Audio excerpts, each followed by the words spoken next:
Maduro agradece publicamente a Lula por defender a paz na América do Sul. Próxima à cúpula da CELAC, que terá a presença do petista a ser realizada na Colômbia no dia 9 de novembro, será novo palanque político do ditador venezuelano e aliados contra as ações do governo americano. Sobre isso, o chanceler Mauro Vieira falou aos jornalistas na tarde desta quarta-feira.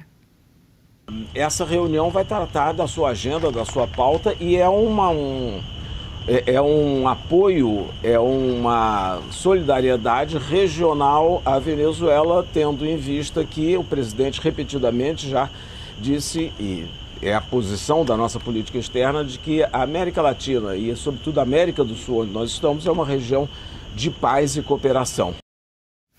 Momento de análise do nosso queridíssimo Guilherme Fiuza, que já está aqui conosco no telão. Fiuza, boa tarde, seja muito bem-vindo ao Jornal da UES, segunda edição. Olá, Geisiane, boa tarde, prazer estar de volta com você. E começo te fazendo uma pergunta, né? Quer dizer, o chanceler fala que a América Latina é uma região de paz, né? Eu gostaria de saber se ele perguntou aos parentes dos presos políticos massacrados e alguns com paradeiro desconhecido pela família na Venezuela, se eles consideram isso uma situação pacífica, né? Agora, a pergunta é a seguinte, Geise: se o Brasil quer apoiar o Maduro contra a invasão americana pela soberania da Venezuela, por que o Lula não convida o Maduro para vir de novo ao Palácio do Planalto, Geise? Bom, ele pode convidar mesmo o Maduro, aproveitar ainda e fazer um tour, o Fiuza, nas comunidades ali do Rio de Janeiro, para também encontrar um pouco de paz, né? Ver como é que a população se sente morando ali, sendo que é refém do crime organizado. Seria um bom passeio para os dois. Exatamente. A gente está vendo, né, todo esse proselitismo, toda essa demagogia, né, toda essa conversa mole em torno de um assunto muito grave. O Brasil se posiciona como em relação à Venezuela, né? Um ano atrás, o Brasil enfiou a cabeça no buraco da avestruz, o governo brasileiro, porque ficou patente que a eleição tinha sido fraudada, conforme observatórios internacionais insuspeitos como o Carter Center. E também o uso da violência para aniquilar a oposição foi constatado pela Organização dos Estados Americanos. Aí, nesse período, aí, o governo brasileiro ele ficou com a complacência dessa imprensa, que não faz pergunta desagradável nunca, né, para essas autoridades brasileiras. O Brasil ficou meio na muda ali em relação à ditadura venezuelana. Agora que existe uma ação dos Estados Unidos consistente e manifesta, considerando ilegítimo esse governo e considerando o Maduro um chefe de cartel, eles vêm de novo com essa conversa mole de soberania.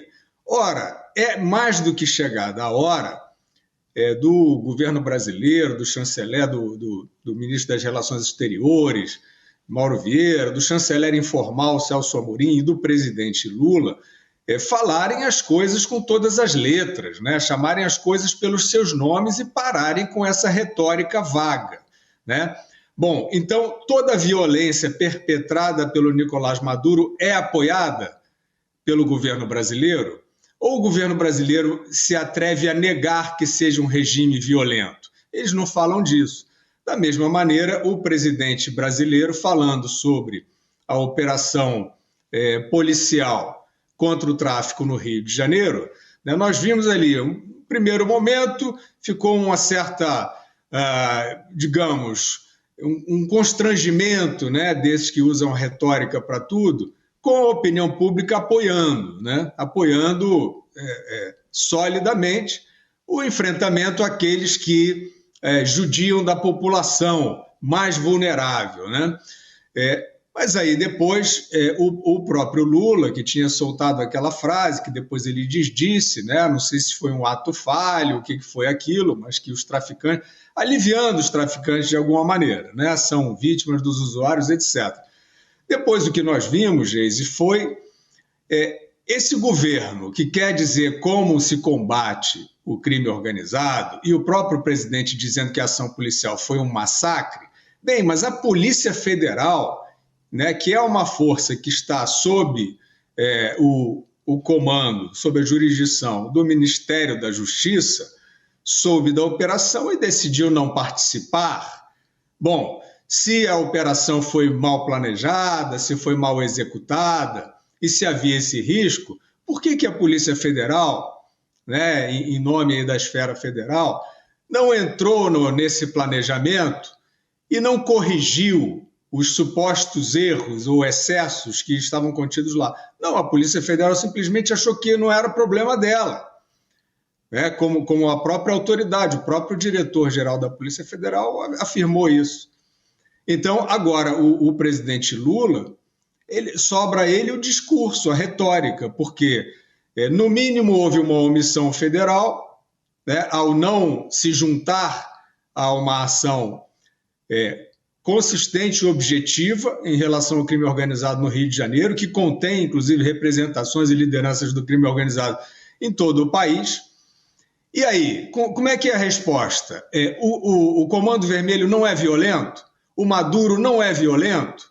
Como é que é? Vai ser essa retórica para sempre de não, soberania do mundo da Lua, direitos humanos do mundo da Lua, porque os direitos humanos mais aviltados e massacrados são das populações que estão sob o jugo dessas lideranças sádicas, né, e absolutamente sem lei. Qual é o plano do governo federal para isso? Não há plano.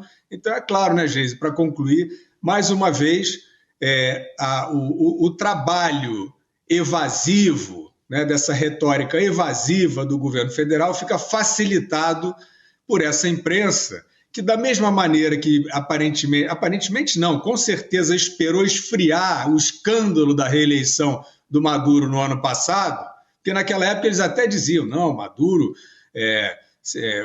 o Lula foi induzido a erro pelo Celso Amorim, deram lá várias piruetas para tentar acomodar a situação de que o Maduro era um vilão manifesto, mas deixaram esfriar, e hoje em dia está tranquilo aí essa cena que o jornal está mostrando, que a Vivian está mostrando, do Lula cumprimentando o Maduro. Isso hoje em dia não pega nada para ele, né? Esses jornalistas aí tão afáveis, né, que estão sempre próximos ali, eles não perguntam, mas vem cá aí, e os efeitos da violência reconhecidos pela Organização dos Estados Americanos, não, ninguém pergunta, ninguém fala do banho de sangue, e a mesma coisa, Geise, aparentemente acontece sobre a operação no Rio de Janeiro. Estão esperando esfriar, né? Estão esperando a opinião pública que transbordou a favor do enfrentamento de uma força que faz a população de refém. Eles estão esperando ver se isso esfria para voltar à velha demagogia. Muito obrigada, Fiuza, pelo seu comentário aqui no nosso Jornal da Oeste. Até sexta-feira. Obrigado, Geise, e até sexta. Gostou do conteúdo que viu por aqui no canal da Revista Oeste? Compartilhe e deixe o seu like.